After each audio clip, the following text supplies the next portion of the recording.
Beryl is moving through the Houston area. We're getting reports of high water rescues happening there right now. This comes after we're hearing of our first death attributed to this storm also in the Houston area. All of this comes as more than 2.3 million customers are without power, all thanks to Beryl moving through Texas.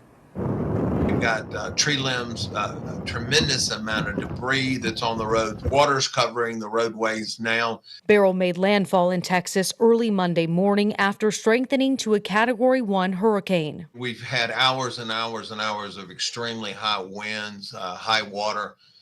It is a significant storm.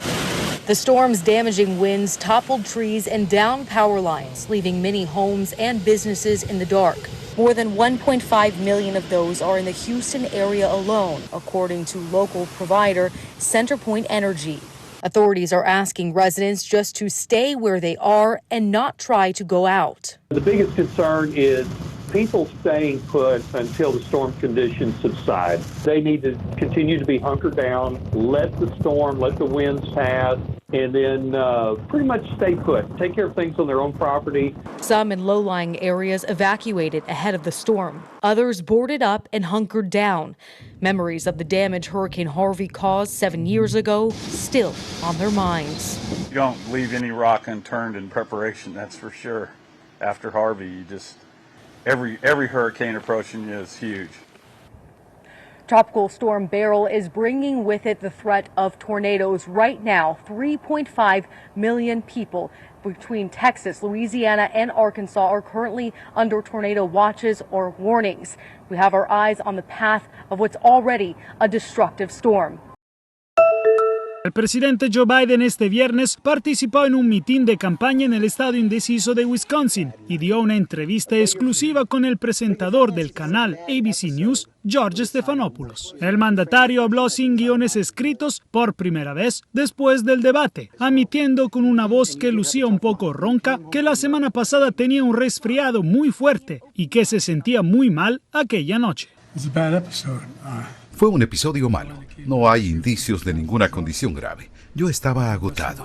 No escuché mis instintos en términos de preparación. Tuve una mala noche. Me refiero a la forma en que se desarrolló el debate. Fue culpa mía, de nadie más. Estas dos apariciones fueron seguidas de cerca a medida que se intensifican las dudas entre los demócratas sobre su capacidad para vencer al expresidente Donald Trump. En Wisconsin, Biden dijo que no se retirará.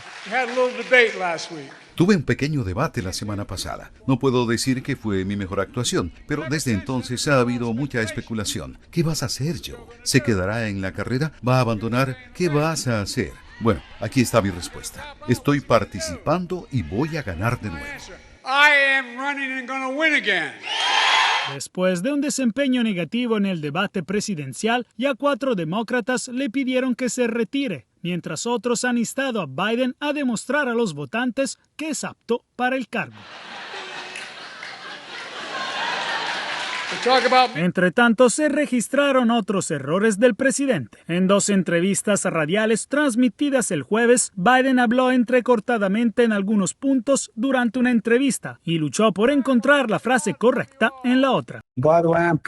Por cierto, estoy orgulloso de ser, como dije, el primer vicepresidente, la primera mujer afrodescendiente en servir con un presidente afrodescendiente. Para el presidente, que ha insistido públicamente en que permanecerá en la carrera, sus apariciones estos días podrían ser decisivas para su campaña.